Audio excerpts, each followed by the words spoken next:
Hello, pre-calculus, and welcome back. For this video, I'm going to show you how to find an exponential function that passes through two different points on the graph. So for this problem, I want you to be able to find an equation for the exponential function that passes through -2, 6 and +2, 1. So I'm going to show you how to do that, and then we'll go ahead and we'll check it on Desmos. So let's start. What you want to do with this type of problem is you want to start with your basic generic exponential function. All exponential functions look a little something like this. A is our initial value. B is our growth factor.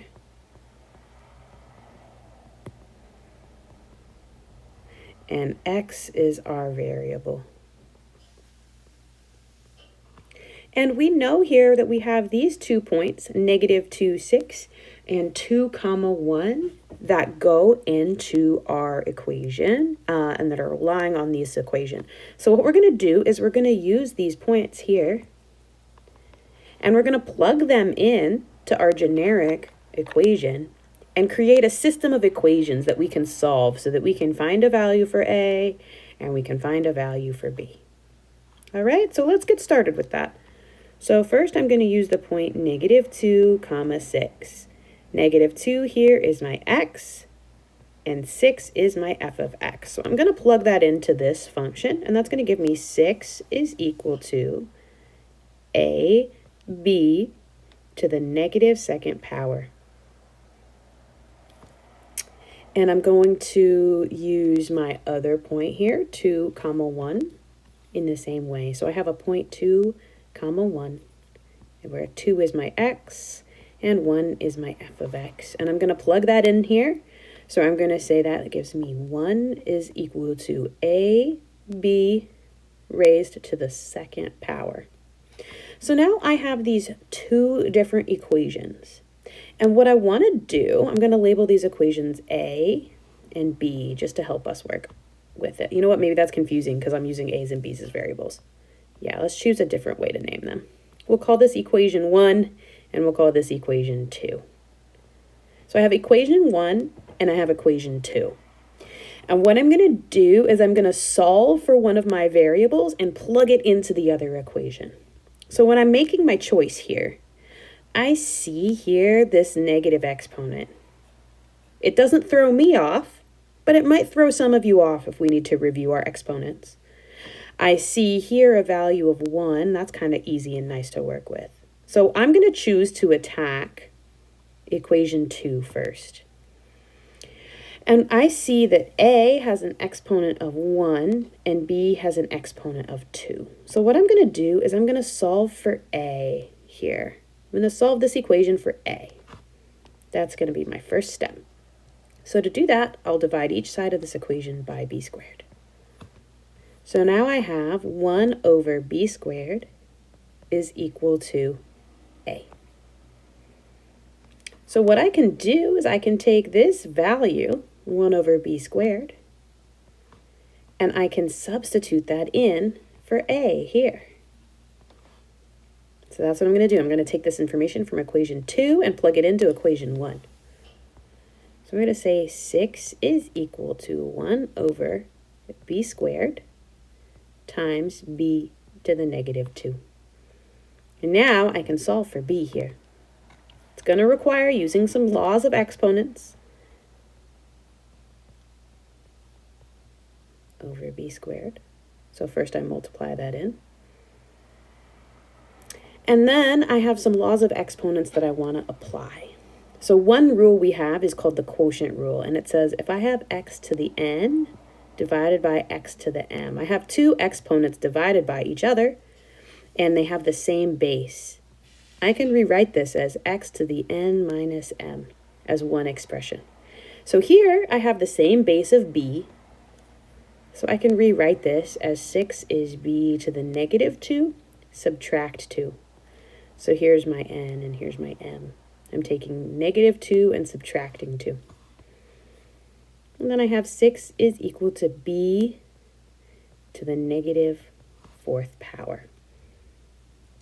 I'm going to use another law of exponents here so that I can solve for b.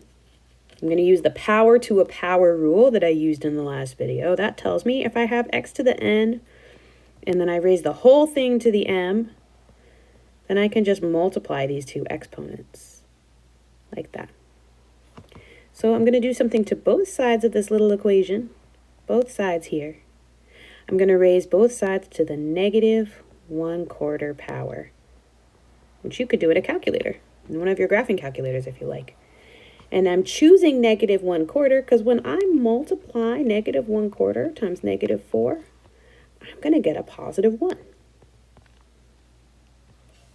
So now I have 6 to the -1/4 is equal to b.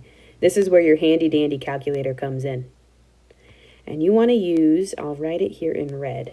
You want to tell your calculator this: 6 raised to the -1 divided by 4. And make sure you use those parentheses so your calculator knows what you're talking about. And once you do that, you'll be able to get a value. Sorry, I'm checking my notes. I got scared. I started looking at the b from the last problem. You get a b value of approximately 0.6389. So now we know the b, we have that b value. Gosh, that was a lot of work. But let's highlight this sucker. Let's highlight it in green. Got the b value. And let's take a look at what we were working with originally. Okay.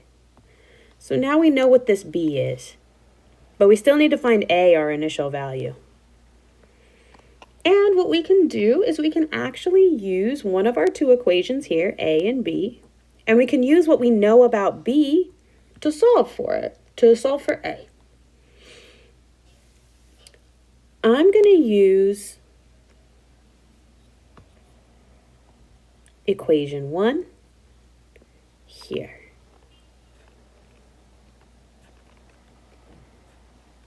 I'm going to use equation 1 here. And I'm going to plug in our value that we found for b, and then we'll be ready to go. So equation 1 says 6 is equal to a times b to the -2nd power. 6 is equal to a times b to the -2nd power. And now what I want to do is find a value for a. I want to find what that number is.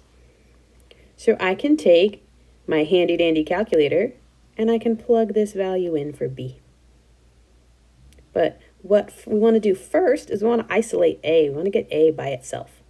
So we're going to do the same thing we did before. We'll divide each side by b to the -2. Divide by b to the -2. And so we have a is equal to 6 divided by b to the -2. I'm going to use a law of exponents here to make our calculations a little bit easier. And so what I'm going to do is I'm going to say a is equal to 6 times b squared. And what I'm doing here is I'm bringing this above to the numerator. It's in the denominator now, but I'm bringing it to the numerator. And when you do that, the power on your exponent becomes positive. Just a little review for you, those of you who are still working on your exponent laws. And now this is ready for your calculator. A would be equal to 6. We can plug in that value of b that we worked so hard for, 0.6389, and square it.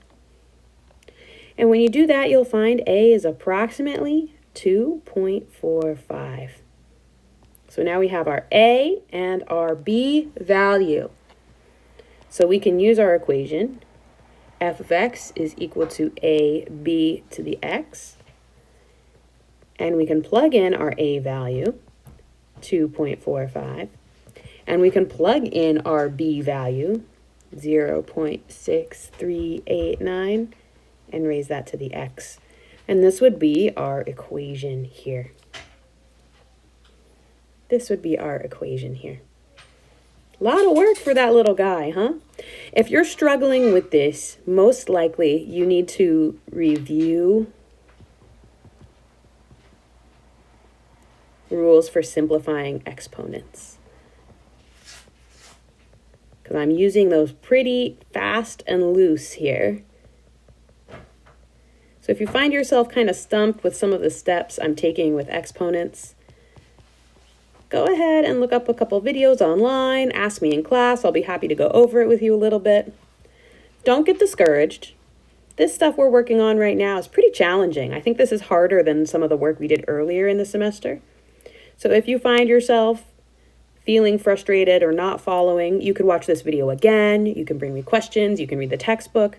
It might just take more than one time of going over the information to fully start to comprehend it. So take your time out there, stay safe, keep working, you'll get it, and I'll see you guys very soon.